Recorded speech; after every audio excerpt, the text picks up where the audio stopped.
Hello,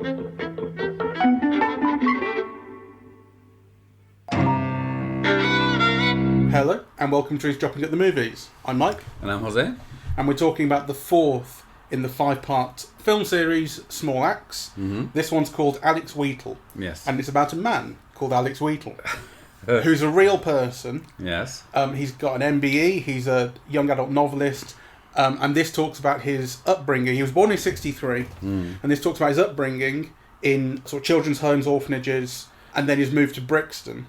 And his kind of, interestingly, it's an assimilation of someone who does not kind of embody, I guess, what you would expect of kind of Black Britain, in a sense. Maybe that's quite stereotypical. It's an assimilation story in reverse. Yeah, this young kid goes through the British care system in the 60s and 70s, and then finds himself in Brixton in a black community where he doesn't know how to talk, he doesn't know how to walk, he doesn't know how to dress. Yeah, he finds himself in a completely alien environment, and he's got to learn to assimilate. So rather than the West Indian immigrants assimilating into Britain, it's his assimilation as someone born in Britain into the West Indian immigrant community. Which I thought was really interesting, and I'm so glad that we put on the subtitles for this one. Yes. Because we haven't for the first three, and we didn't really think we needed them. But there were lines of dialogue that we missed here and there with the slang and that sort of thing. And this film is so heavy on the slang and on the accents that I think we would have missed just about all of it had we not done that. So I'm glad we did, so we understood the film. I find the film so interesting because so much of what we've been seeing is about discrimination and police brutality and injustice, and about black men being beaten up for no reason or being jailed and yet I was thinking, why am I responding to this? Because it's usually not the kind of thing that I like, not because I don't think it happens or it's just that sometimes it feels like relentlessly grim, to be seeing all of these things for which there's no solution. So, and I was thinking, well, why am I enjoying this? Why isn't this bothering me in these instances throughout all of these Small Axe films? And I think what the reason why is because each story has a utopian dimension, right? So for example, in jail there's a man who took an axe to the statuette or the confessor or something in protest, who ends up in jail, is going through a hunger strike, right? So you would think, oh, this is all terrible, right? But on the other hand, it's funny, right?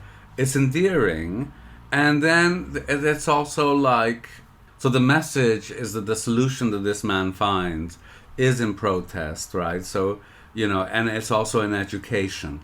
So it's an interesting message, which actually reveals a further source of oppression, and maybe a much deeper structural one, which is, that these people don't even have a route to normal peaceful protest, and that education has to be grasped, on the sideways, right? So, which I thought was kind of wonderful, because if you look at each character, it's almost like you could turn that around a bit, so basically good people in jail trying to find, a solution to doing things that we all kind of, most of us take for granted. On an everyday level. The education issue especially, he has this big speech towards the end of the film extolling the virtues of education to Alex and saying, like, this is the solution, this is what I talk about all the time, education. And he has all these books, and he says, from this moment on, all of these books are yours, and they're books about black histories. The one he says you should start with is this one about the black Jacobeans, and it's just like learning a part of your history that you didn't know, and it's not something that will be on any syllabus, any curriculum. And then, of course, for Alex, that's also about his own personal past. So the Rasta says, if you don't know your past, you won't know your future. And he's talking in this general sense about black history, but to Alex that also speaks very personally. And the film ends with him requesting his case file from when he was in the sort of youth system, and reading it on a bench. And I found it a kind of disappointing ending when they walk off. So, is that it? And actually what I really liked was then it came up with the thing saying, this is who Alex is now. This is, he's written all these books and so on. And I thought, this is how, it kind of adds up Like, do you know what I mean? Yes. That moment just sort of crystallized. Everything in the film is about saying, like, this is where this guy comes from, this is how he became this. I think it's fantastic. I think it's important maybe now to kind of think back in relation to the other films, because they're all based on real incidents, aren't they? Right. Apart from Lovers Rock, which I think is completely fictional. Well, the other two are about real I think the people might be fictional, but the event of those house parties and so on is not fictional. No, of course. In fact, there's been debates about the accuracy of the representation and so on and so forth. So I think these are all slivers of a black history in Britain, often focusing on, always focusing on either, real events or real people. And that kind of, through that focus, reveal a wider story, which I think, and so it's all fragmentary. It's never like this monolithic, this was the history, but actually through these incidents, like through the story of Alex or the Mangrove or these parties or the policeman, you begin to get kind of various histories, and they're all of a period, aren't they? I mean, what was the earliest? The earliest, I think, was the first, which started in the late 60s and went into the early 70s. That's right. And this one is in the 80s mainly. Yeah. 81. 81 is the Brixton riot that's right. So most of it is just in that period before 81. Right. So that's all very interesting. I love the moment of the protests, which is done in photographs, which are real photographs, and which are read through a poem that I don't know who it's by or who reads it. But that was like really a moment of, of truth and beauty and, of history. Well, not just seeping through, almost becoming the center of this story, actually. So which I found very original and potent. It's a poem called New Cross Massacre, written and read by Linton Kwesi Johnson. Well, I thought that was beautiful.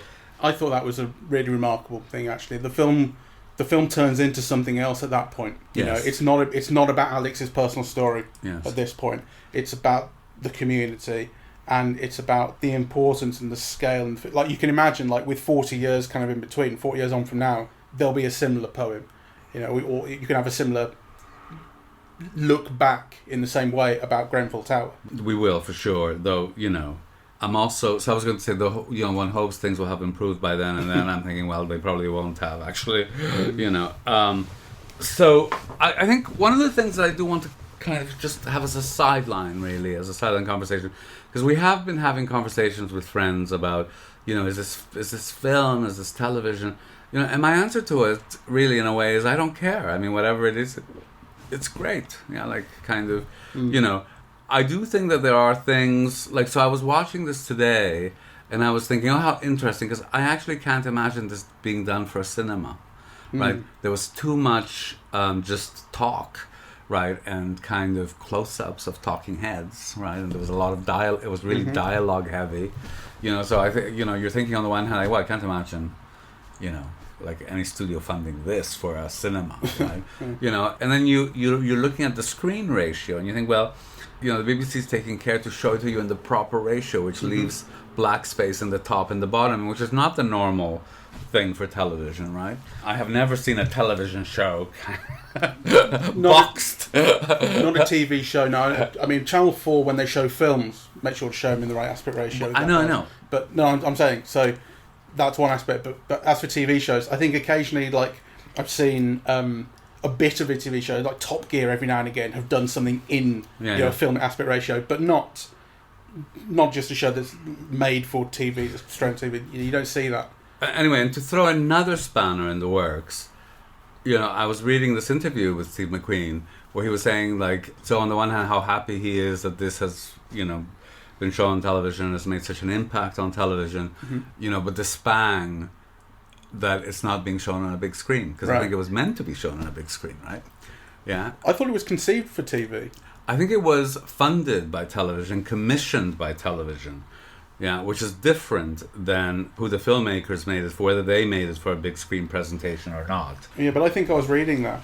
I think very early on, because it's something like 10 years in the making, since a conception, and I think early on in the conception, this kind of realization occurred that this is a TV anthology? Well, I read this just yesterday or before yesterday that actually that Steve McQueen felt a pang that it wasn't being shown on a big screen. We can look it up. I mean, but I don't think I'm wrong because it made an impression. No, you might not be wrong. Here we are. This is from Wikipedia, as always, in the development section. It has been reported that Steve McQueen began working on the idea for Small Axe in 2010 and that some form of the series was in development since 2012, while the series was initially conceived as a conventional television series with a serialised story. McQueen realised during development that he had sufficient material to make several distinct films.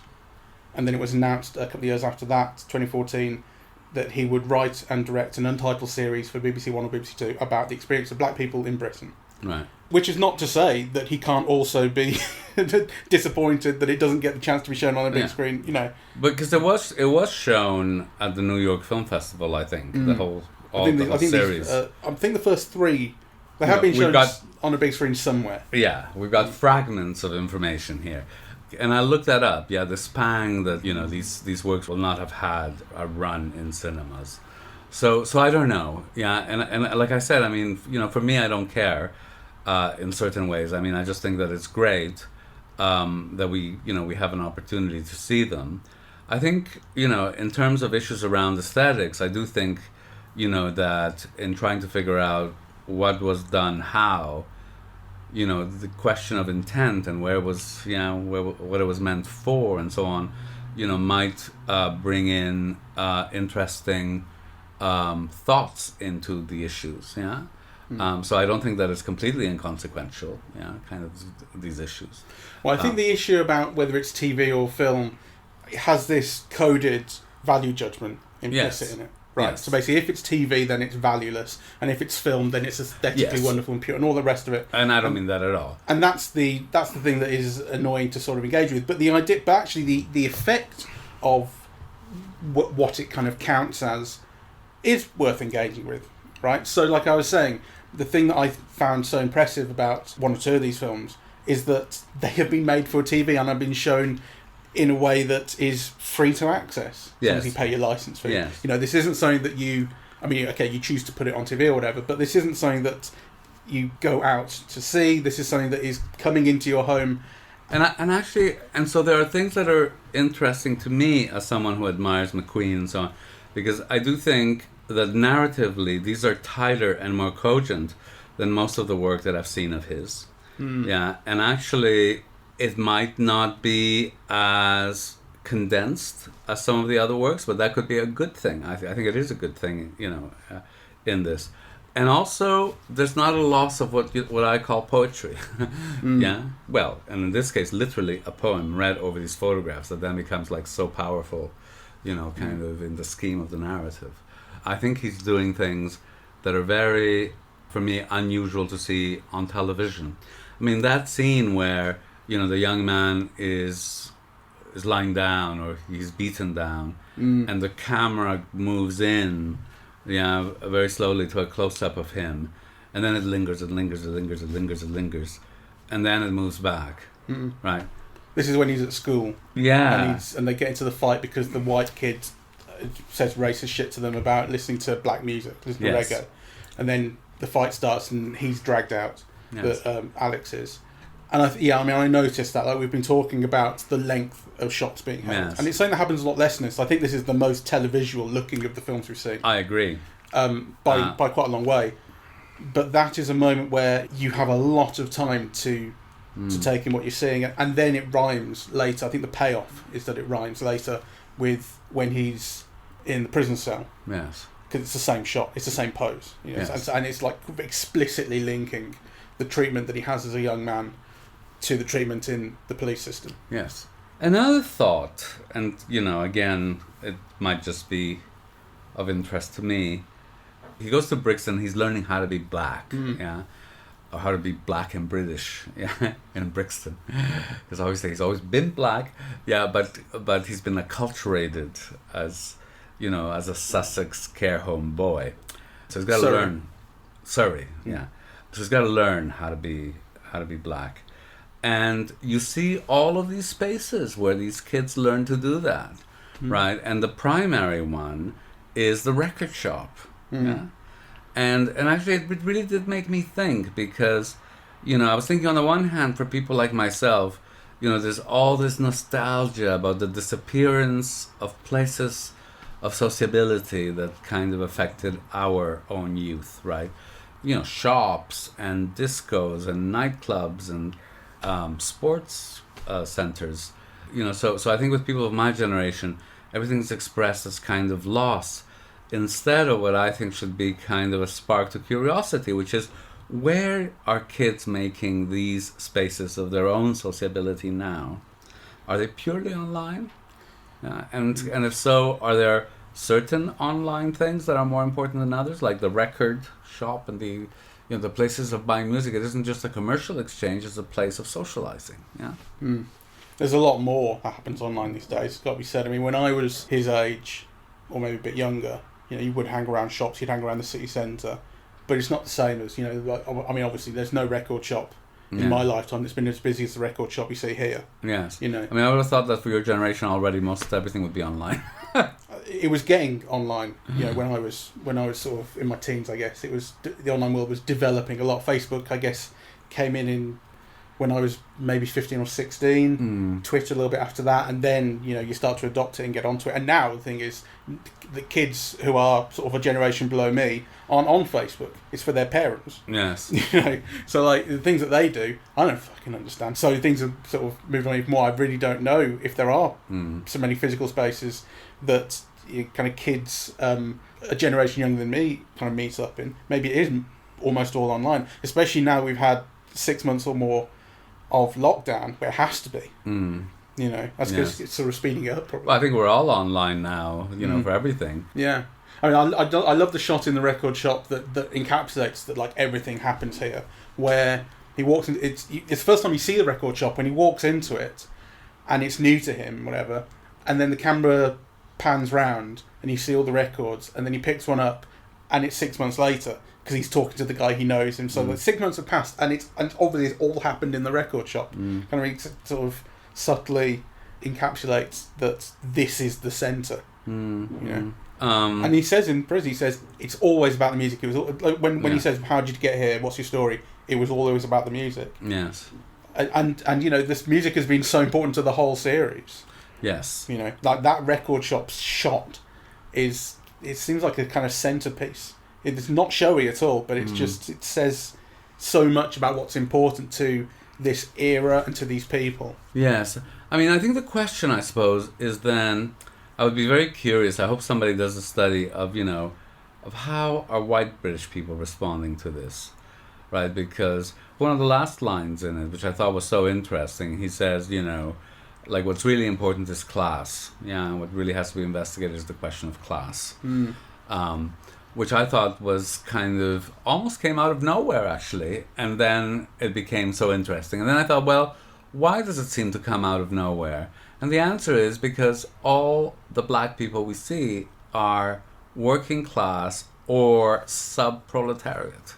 Yeah, even below working class. Right, so that's why the issue of class kind of didn't quite register with me until, of course, it then did. Yeah. It did feel a little displaced, that speech. As much as I liked it, it did feel a little bit implanted. To sort of, do you know what I mean? To sort of say what felt important. And that I know what you mean, but I also thought it was great, and I was very grateful for it. I agree. I agree with that. But yeah, I mean, the thing about class is, like, Reg D. Hunter, who's an American black comic from Georgia, who's been in the UK for something like 20 years. He said about class, the thing about class is you've got advanced racism in the UK, he says. He said this on Have I Got News For You, so he's talking to a predominantly white audience, really. So he's kind of, I don't know, maybe sugarcoating it a bit. But he was saying you have advanced racism here. Like, you're trying to have racism, you give it a good old go, but what you have is the class system, which is how you discriminate against people who look like you. Yes. Who look like you. It's so foreign to me, and for a long time I thought I could escape it, because the thing about having the accent that I do is that people can't place it, right? Though of course what you don't realize is that there's all kinds of other giveaways, where you shop, what you eat, where you go out, everything is read through a prism of class rather than choice, right? Because you could say I could choose to shop here, right? Like, but no, it's never read as a choice, which I think also is a sign of how coercive, this class dimension in British culture is. That, kind of where you shop is not perceived as a choice, it's perceived as what you're able to do. And then if you were able to shop at Waitrose, why would you ever shop at Aldi or something? Russell Kane, who's a comedian from Essex, said that, because you can hear it in his voice, he's got an Essex accent and stuff, and he said the thing about the Essex accent that people really object to is that it has this kind of wide, round sort of noise in the middle of a sentence, but at the end it's always pinched off. And so it sounds like a thick person trying to sound smart. And he says people can hear it. And he says thing is, you meet someone, and from just hearing someone's voice in this country, within 5 seconds you've made a judgment on where they're from, what their class is, how much money they make, where they live, who they, everything. It's really powerful here. And I think something that you see in this film, because everyone hears it in his voice. Yeah. That he's not from round there. And they take it, sometimes take it as a laugh, and they say, "Oh, we've got to teach this boy. Like, who is this boy?" All the stuff that happens in the barbershop. First time he goes to the barbershop, and they're going, "Who the hell is this?" Because he doesn't know anything about what they're talking about. He doesn't know what Babylon is. And they explain to him, like, Babylon is the system. It's the man. Like you got who are you? And the barbershop, the hairdresser becomes quite aggressive with him. Like, it starts off as a joke, and then by the end he's shouting in his ear, like, "Who the fuck are you?" Which again is very coercive, right? Like, so I mean, there's this kind of balancing thing of what do you have to do to get by, and what is the element of choice within that? Like, how different can you be? Because actually, if you twist things around, this film also shows what a coercive thing that is. That you've got to speak like this, you've got to use this language, you've got to dress like this, you've got to walk like this, or you're fucked. Yeah. So actually there's a tendency in the film to see that as a liberatory thing, that he's found his people and himself and his culture. But actually that can be read as really quite coercive, because if he doesn't obey, or conform to that way of being, of walking, of dressing, or whatever. Yeah. I mean, ultimately what the film sort of ended up saying to me was he only finds himself right at the very end when he goes back to that file. Yes. And then in the text that follows that up, right at the end, it says he reunited with his mother and father and family in Jamaica and America. And like, that is, kind of where he's able to find himself, because it's very clear up until that point there's this discomfort when he's young, that he doesn't have parents. He's growing up in an orphanage, and this woman, he's abused, this white woman who abuses him, who kind of runs the house, is he calls aunt, and of course she's not his aunt biologically. So he's displaced there, and then he gets to Brixton, and he's immediately displaced there. And even though he assimilates very convincingly, you never get the feeling that that's who he is. And the accent always slips, and he's not the only one whose accent slips. I think the girl Dawn, who's in the same house as him, like, her accent kind of switches from time to time. You get the feeling that this is something that is not unique to him, But though it's an interesting experience that I don't think I've seen represented before. We talked about in Lovers Rock, where the guy Franklin is speaking with a West Indian accent the whole time, and then he goes to work and his boss shows up and he's speaking with a Cockney accent, and we talk there about the switch.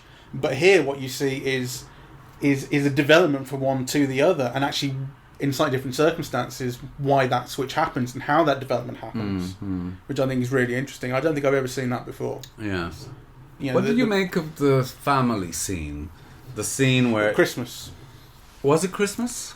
Yeah, wasn't it? Because he says, I never liked Christmas before that. And he says, you're going to come to my Christmas, you're going to see my family. And then once he's, kind of been coerced into agreeing, Dennis, his mate, says, "And by the way, my family are a bit full on." Like, that's what someone always says when they're going to have Christmas with their family. Is, "Oh, they're a bit full on, by the way." But only after he's agreed to come.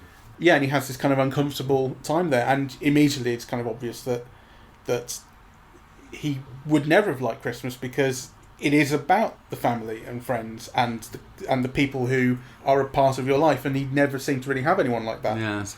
I mean, you're wondering... What's the point of that scene? And the point is to show his lack. That it's something he's never had before. And there's quite an ease and a pleasure and so on in seeing, like, the family gather together and, You get there's a sense of texture, and of course it culminates in the punctuation point of him eating so fast, as people do when they think there's not going to be enough or that the food is going to be taken away from them. He just like gobbles it all, right? But then the scene is left kind of hanging. Then the next cut you see him outside. Then so he's gobbling up the food. So, which seems to me not to have quite the payoff that I would have expected. No, I know what you mean. Anyway. This is my least favourite of the films we've seen so far, though, I think it's still pretty great. So, again, just a measure of, how good the different episodes have been. And I might change my mind once I think about it some more, because we are talking about it immediately after seeing it. But it seemed to me kind of that this was not quite up to the level of the others, that it felt more conventional. Still moving and still with moments of beauty and poetry, but kind of more pedestrian. I think it's the least interesting to look at and to watch. I don't think it has the least interesting story, but it has the least interesting writing, I think. Oh, that's a very good distinction. Yes. I think the story is really... Because I've got this quote here from Steve McQueen talking about where the story came from, and Alex Wheatle was in the writer's room when they were developing Small Axe. So he says, early on in our writer's room, Alex touched upon his past. It soon became apparent to me that his story had to be a feature film. And then the co-writer, Alistair Siddons, says, Alex is a world-class novelist in his own right, but the Brixton bard is also a very generous, humble and funny human being. I loved him as soon as I met him in the writer's room, where his wealth of knowledge and experience, as well as his fantastic kung fu dancing, played a huge role in shaping all the films we were working on. I'll never forget the day he shared his own life story about growing up in care. But when Alex shared his unbelievably callous social services file, it broke all of our hearts. Steve very quickly decided that Alex Wheatle was to become part of the Small Axe series, and I was genuinely thrilled to be given the opportunity to co-write the script with Steve. So he was in the writer's room, and his real experience and real story came out in there, and it was decided they would make this film out of it. And how interesting is there's very little about the care, actually. So it seems from what you say that what excited Steve McQueen most was the story about this very moving story about the social care that he received was actually that's just like the first 5 or 10 minutes of the film, and it shows this kind of abuse and coldness and so it shows the damage of it. Actually, it doesn't linger. It moves on. At the center of this story is Brixton.